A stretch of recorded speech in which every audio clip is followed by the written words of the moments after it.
This is the True Real Estate 911 podcast with Lisa Treu. Lisa will share up-to-date real estate information with you that you need to know. Welcome to True Real Estate 911. It is Brian Mudd along with your local real estate pro, and we are ready for the latest information that you need to know to make informed decisions when it comes to real estate. And on today's show, we're going to be talking about why it makes sense to make Florida home. And for those of us that are already here, we get it. And for those of you that are on the fence, well, you eventually will. There's that old joke about, especially for our friends in the Northeast, you're eventually going to be down here with us. You might just not have figured it out quite yet, but you will. And when you do, we've got a lot of compelling reasons why a lot of folks have already done it, will continue to do it, and the current lay of the land. Before we get started, if you're not already there, go to TrueRealEstate911.com. That's TrueRealEstate911.com. What you're going to find is the best local resource for real estate information. And especially if you're out of the area, this is so neat because you can actually search the MLS in real time. So all throughout the Palm Beaches, you're looking for real estate, you get to see the information firsthand as things are happening from the Treu Group. It's information that's so far ahead of what you're going to find on other sites like Zillow and the like. And you're also going to find a great deal of information from the Treu Group themselves. And they're going to help you get informed. They're going to help you make the best decisions. And you'll also see a phone number that can help you as well. 7 days a week, the Treus, they are ready to help you. Just call 561-972-8326. Buying, selling, if you just have questions, 561-972-8326. And Lisa, we were talking just a bit before the show today, and you were saying, oh yeah, it is definitely heating up out there, especially with folks that are looking to relocate. Yes, we're seeing our phones lighting up. We're seeing more people coming down to look at homes, buying both the second homes and also making Florida their primary residence. And so this topic is very relevant. I think we're going to see our Northeast movement south continue, and not just continue at the same pace, but increase over the next couple of years, both from a financial standpoint and also, let's face it, this winter, I think and spring. Yes. We had record spring snowfall to start out in the Northeast. 4 nor'easters this year. And Incredible. So, it was like the year that I decided that I had had enough and I was moving to Florida. I wasn't old enough to move at the time, but the blizzard of 1977 was the year I said, I'm not doing this the rest of my life. I think this year is going to be that for many people. You know, Lisa, you reminded me when you brought this topic up about actually what brought me here specifically, because I love the water, very active, and I lived on one of the barrier islands outside of Savannah, and I was very happy there. And for me, it was the lifestyle. So for years, iHeart tried to get me to relocate. And I'm like, I'm happy here. And so I worked on projects commonly in Atlanta and for some other markets from Savannah. But that was still my home base because of the lifestyle. And then the opportunity about 13 years ago came available here. And I said, all right, well, I can be on the water. So let me take a look at it. And the difference for me, I never fully appreciated. Even just Savannah, which doesn't seem that far from South Florida, the difference in having not only the nicer beaches and water and everything else, but also 12 months out of the year when you can be on it, enjoy it, be comfortable, rather than maybe 8, for example, in Savannah. That's a life change for sure. It is a life change. And, people say, oh, it's so hot down there. Well, the great news, if you're a water person, so what? It's hot in the summer. You go get in the water, right? I mean, that's the worst thing that we can say about our area is that it's hot. I love the lifestyle down here. I mean, being able to run, go out at night and run to the beach, being able to enjoy so many outdoor. It's just such an active, healthier lifestyle down here. And the other thing that I always forget until I travel somewhere else that doesn't have it is our sunshine really is year round. And we take that for granted. But if you're up in the Northeast, it's not just that it's cold. It's gloomy. It's cold and gray, right? So, why not Florida? I don't understand. We're not trees. If you don't like where you live, just pick up and move, right? We want to make this really simple and informative today on not just why you can move, but how you can move and what that process looks like and the benefits of making that move, both from a lifestyle standpoint, which is what I get to talk about, and also from a financial positive impact. And let's get started talking that way. For years, I've joked that there are two reasons that people come to Florida. And it's really not a joke. It's probably more true than not. It's our weather, which we just talked about, and it's taxes. I mean, let's be honest. It's a huge deal, especially for folks that are used to some of the highest tax states in the country, like New York, for example, which is right behind California in terms of high taxation. And certainly, you take a look at what's going on in Connecticut in Massachusetts and the like, they're no stranger. And then you take a look at property taxes in New Jersey, and suddenly Florida, in South Florida in particular, starts looking really good. And Lisa, we have a couple of folks that are here to help talk about this today and explain some of the value proposition. Tell us a little bit about that value proposition and set up our guests today, Matt and Jason. Yeah, we wanted to really bring in some experts that could help have this conversation be really valuable for those that are in the Northeast and talking about the tax benefits. I'm not an accountant, thank goodness. You don't want me doing your taxes. And so we've really found somebody who's excellent and can help us, at least, if nothing else, ask the right questions to our financial advisor. So we have Jason coming on to talk about taxes, and then one of the most probably process-orientated best lenders I've seen in a long time, Matt Weaver. He has 7 days a week, fully staffed. It blew my mind away when I actually realized what that meant.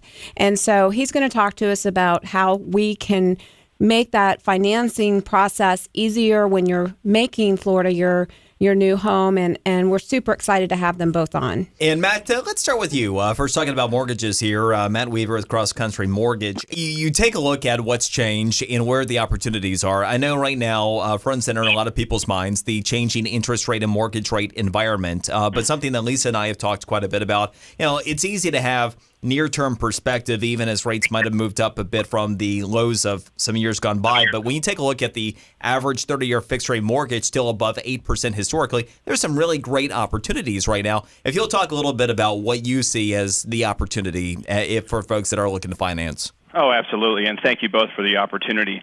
Yes, when we look at interest rates overall, it's important for us to all understand that even though rates have moved up about 0.5% to 0.75% in the past 5 to 6 weeks, which is substantial movement in that short period of time. But at the end of the day, rates and borrowing costs are still extraordinarily low, relatively speaking. So whether someone's looking to perhaps dip their toe in the water and move, let's say, purchase a secondary residence down here in Florida to start and then make it their primary residence, financing options are very attractive. As an example, as a secondary residence, someone can purchase a home down here in Florida with as little as 10% down. So if you think about that, and you think about the values down here versus New York, which Lisa, of course, can touch on, you have a discount in terms of values and also a discount in terms of borrowing power. So people can purchase with as little as 10% down if they are starting to make way down here to Florida. Good information for sure. And, certainly the ability to be able to cut through the nonsense and close quickly, I know, is on a lot of people's minds. A lot of folks will come down and maybe even on vacation, or they see an opportunity maybe on the Treu's website and they want to move rather quickly. What is the process like these days in terms of your ability to go ahead and begin a process and ultimately to be able to close if all goes according to plan? Absolutely. And, so our market, particularly in the South Florida, Southeast market, we are still in a very competitive market by way of there are just simply more buyers than there are sellers. So what I decided to do back in 2010 is really develop a process flow that gives our clients the maximum advantage. And we start by having a very thorough and extensive pre-approval process from the beginning. But not only is it thorough and extensive, but it's also streamlined and very quick. And the process is really, really simple. So if you think about it, we start by taking a 10-minute application by phone. Then we'll gather the client's items. We'll have them reviewed in totality within 2 to 4 hours, 7 days a week from 8 a.m. to 9 p.m. Then once approved, we have a detailed consultation with the client so they're aware of all the parameters, process, what to expect. And then they now go out with Lisa, enter the marketplace fully prepared. So once they find that home, we have a competitive advantage because most of the agents in the local market here are aware of our process, and we can execute virtually quicker than anyone in the industry. And a couple ways in doing that is not only just shortening the length of a loan commitment, but also closing very quickly if that is a need as well. We have the ability to close transactions in as little as 7 days if needed. And, of course, that's not going to be for every occasion, but that is we can facilitate that in that short period of time. So being able to be prepared up front in advance is going to be key and has been key really since 2010 when our market really entered that multiple offer environment. All right, so Lisa, certainly Matt laid out the process and makes it sound nice, straightforward, and easy, which I know is what you're looking for is, to minimize any of the stress in the process and to efficiently get the result that everybody's looking for. In your experience, what is this in terms of the level of importance in making an offer, in transacting in real estate, especially for folks that might be out of the area? It is absolutely 100% critical to have the right team on your side, having the right lender, having the right agent, somebody who's on your side negotiating on your behalf. We've had 2 successful transactions that really stand out that we've worked with Matt on. One was, and what caused us to start working with Matt is he did a VA deal at Christmas time in 10 days. You're that guy. I've heard this from Lisa for a few months now. So, okay, it's all come together. Yeah, so this is the guy. And then just recently, we had a buyer who went up in multiple offers against a cash deal. And because of Matt and Chris's negotiating skills and being able to present the package properly and sell the agent on why our deal was the deal, we got it. Now, how many times does that happen when you're going up against cash? Let's face it, cash, as they say, is king, right? And yet not always. If you have the right lender, you have the right agent on your side, you stand a shot. And this was not what I would say a nice, easy deal. The buyer even was able to get closing cost. And so it's not always guaranteed, but certainly we pulled off what I would consider probably in this market a miracle. And it came from having a really strong process on both our side and also the mortgage side, having great reputations on both as somebody who actually gets the deal done, and then having a lender that will pick up the phone and help us sell this deal. And that's the kind of relationships that we look for, and it's why we have kind of upped our game this year with our lender partners. Earlier, we mentioned that there are 2 reasons that people traditionally have taken a look at Florida, in South Florida in particular. We have our weather and we have our taxes. And speaking of which, the strategy here in Florida, and especially a lot of strategy for folks who might be dealing with other states that are looking to relocate as well. We have with us Jason Brown. He's a CPA for Forsyth Financial on the line with us as well. And Jason, first and foremost, what is the typical experience like for someone who is relocating from, say, a northeastern state to South Florida? The difference in taxes and also tax strategy as it pertains to real estate. Yes, absolutely. Thanks for having me on. I greatly appreciate it. So when you come from a high-tax state such as New York or New Jersey or Connecticut, people, they'll come here and see that there is no state income tax at all. So obviously that's a huge significant advantage on your overall bottom line and take-home money when you're only subject to federal tax and not subject to state income tax. States like New York, the state income tax rates are as high as over 9%. And then if you live in the city, I believe there's another upwards of 3 to 4% tax. States like New Jersey also have top out at almost 9%, and Connecticut is almost 7%. So if you look at that compared to Florida with 0, obviously there's a significant savings.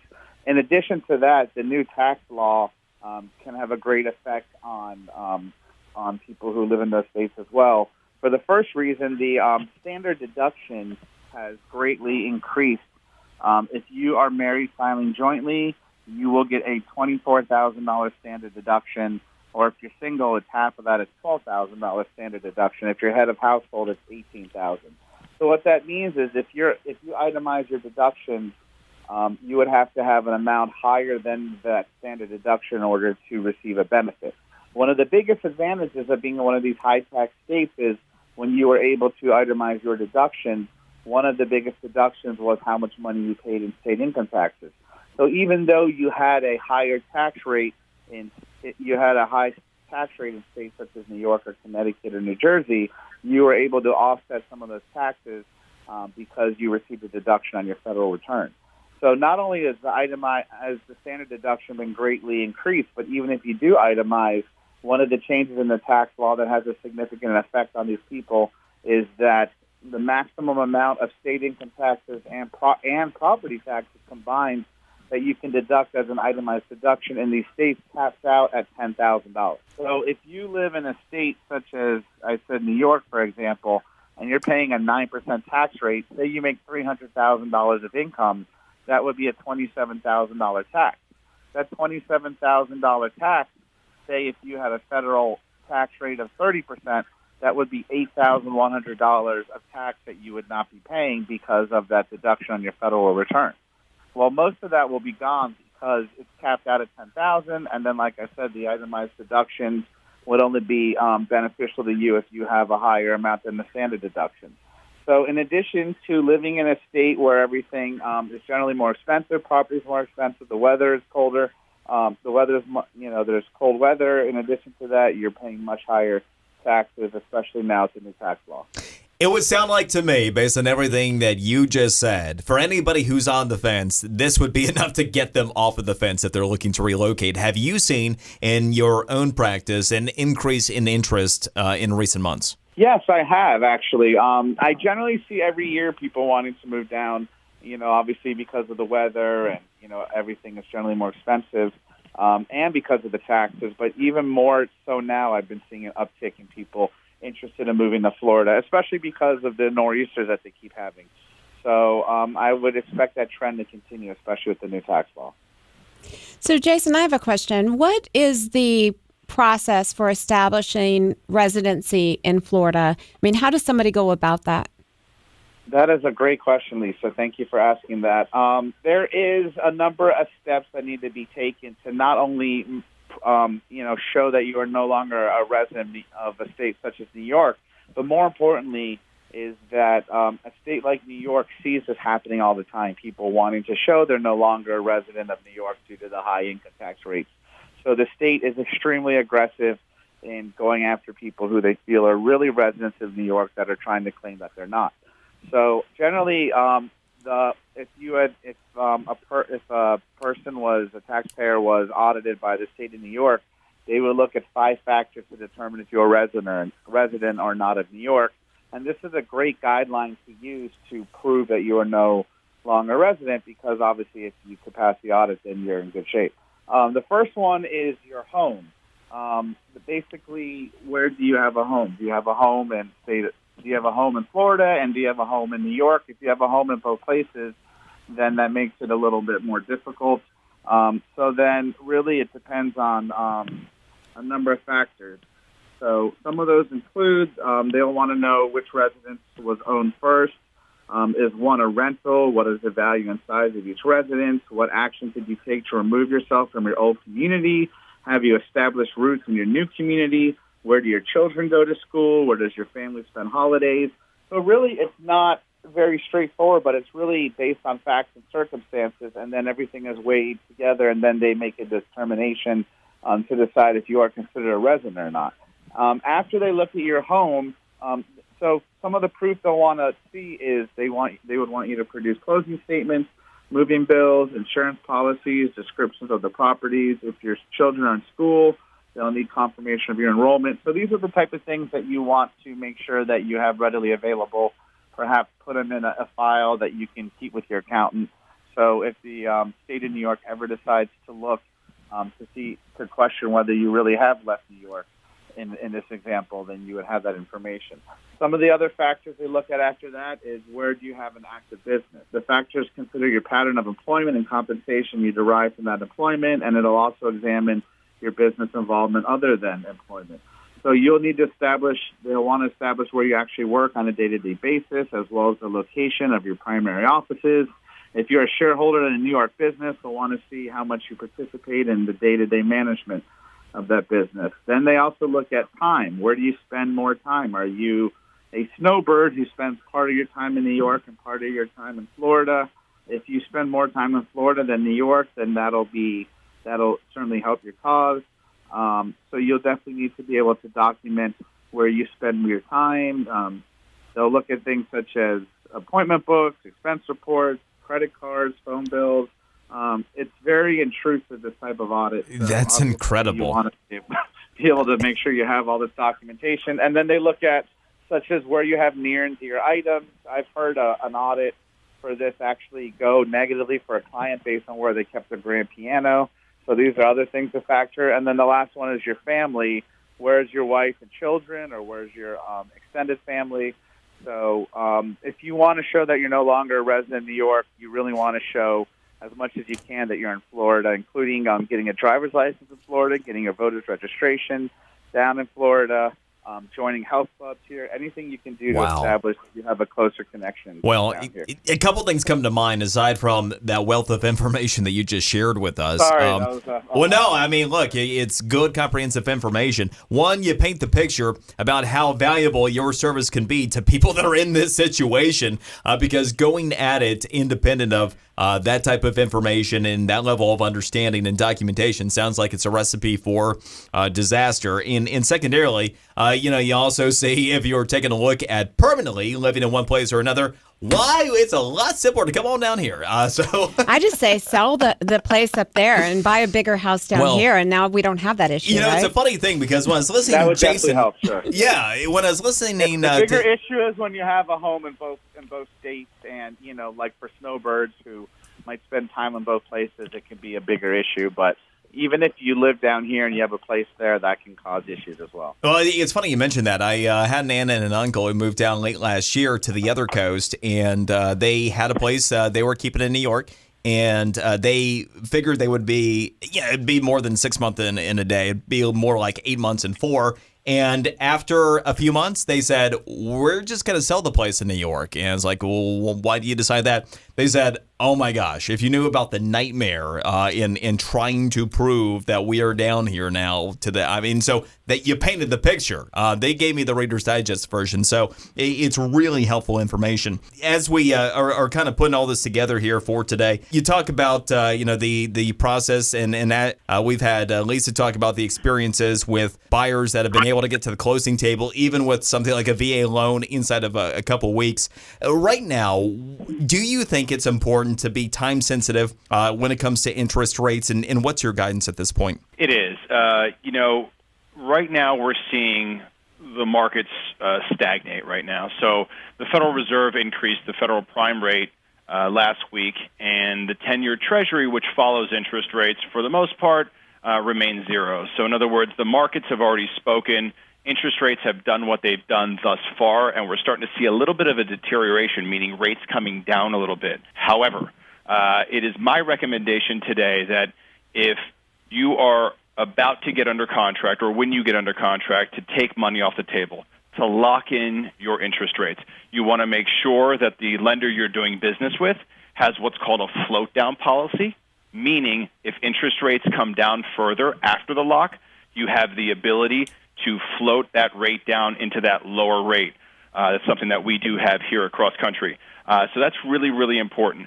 So to answer the question, though, yes, take money off the table and lock in your interest rates. Now, at the same time, I think that the urgency should be there to, if you're thinking of buying a home, or if it's within your plan over the next month or 2 or 3, definitely get out there, find what you need to find to make it happen. I wouldn't go out of my way, of course, to buy a home just because of where interest rates are today. It, of course, has to be the right time for you overall. I don't see rates in the immediate future going up that much further. At least that's what our indicators are showing. Of course, anything can happen. But we are in a less than 5% environment still, for the most part, on most products. And that just really goes back to money still being very cheap and borrowing being favorable. And Jason, we take a look at the current season we're in. We're in tax season. A lot of people are getting their wake-up call from last year fully figured out about now. But when we're taking a look at the change in tax policy, which you talked about, a lot of people are still very confused about what this means to them. What's your guidance for folks that are still trying to put all this together? Give me a call. There's a lot to digest. As far as planning right now for going forward, I mean, there's just so much that has changed. There's just a wealth of information. It could affect you in so many different ways, depending on whether you own a C corporation. The rates have drastically gone down for that, so people might want to consider switching their entity. If you have an S corporation or partnership, for example, they added a special 20% deduction, but that only applies if you're not a service provider. If you are, then you still have that, but it phases out at a certain income limit. Certain deductions have been removed. Certain deductions have been increased. I would definitely talk to your accountant or talk to myself if you're interested in if you'd like to know what has changed and how it affects your personal situation, because everyone's situation is different. It helps some people, it hurts others, and there's just a lot to digest. So I would definitely recommend speaking to your accountant sooner than later so you can do the right thing. So when next year rolls around, there won't be any sticker shock, based on changes you were not aware of. And Lisa, I know that you are always a resource for folks wherever they might be right now that are looking for local real estate. Yes, we're here to help. We are gratefully very busy right now. All Treus are all hands on deck right now. And we are, if you're listening and you're looking for an opportunity, we're adding 6 new agents to the team this year. So if you're in sales, you don't have to be a real estate agent. We'll help you figure that part out.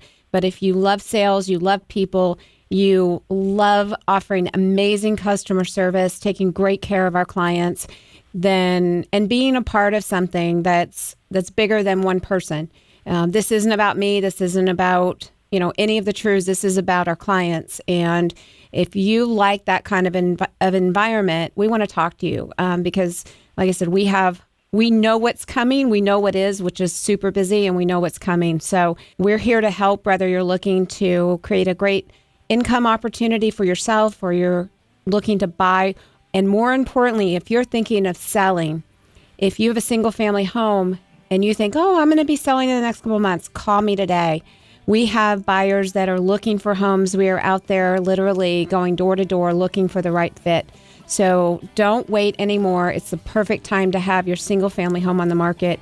And we are here to help you achieve your goals. It isn't about us, it's about you. If you're not already there, visit TrueRealEstate911.com. That's TrueRealEstate911.com. And again, buying, selling questions 7 days a week. If you want to get in touch with Matt or Jason, they're able to help you. Call 561-972-8326. 561-972-8326. I am Brian Mudd for Matt Weaver of Cross Country Mortgage, CPA Jason Brown of Forsyth Financial, and of course your local real estate pro Lisa Treu. We'll see you next time.